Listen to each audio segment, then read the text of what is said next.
குடும்பத்துக்கு சொன்னாங்க அத தள்ளி விட்டுட்டு அப்படியே ஏர்போர்ட்ல எரும மாடு சாணி போட்டு சொன்னாங்க அதையும் அடி போட்டு வரேன்.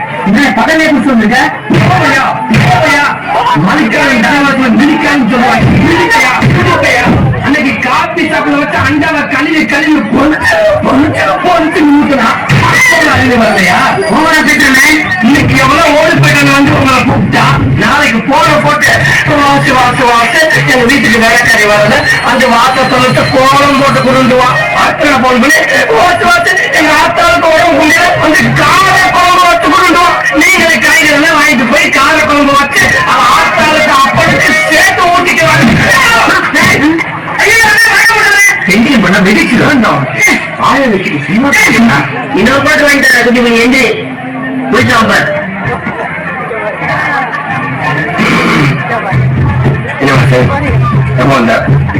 நல்லா இருக்கியா? தண்ணி கொடுக்குறோம்ல நானும் வந்துருக்கேன். திவ்யா இல்ல ஆரம்பிச்சு சொன்னீங்க பத்தி பேசுறேன். நீ இல்லப்பா தெரியாதா? யாராவது கோவை கொத்தவரங்க வந்திருக்கு. நீ இன்னும் அப்படியேதான் இருக்கியா? நீ இன்னும் இப்படியேதான் இருக்கியா? நீ திருந்தவே இல்லையா? நீ இந்த தைய மாற்றவே இல்லையா? மூன்று துறைக்கு மூக்கு சிந்துற வரைக்கும் இதுவே யூஸ் பண்ற. இது என்ன பிரமாவா? இது கூட பிரச்சனைக்கு வந்திருக்கு.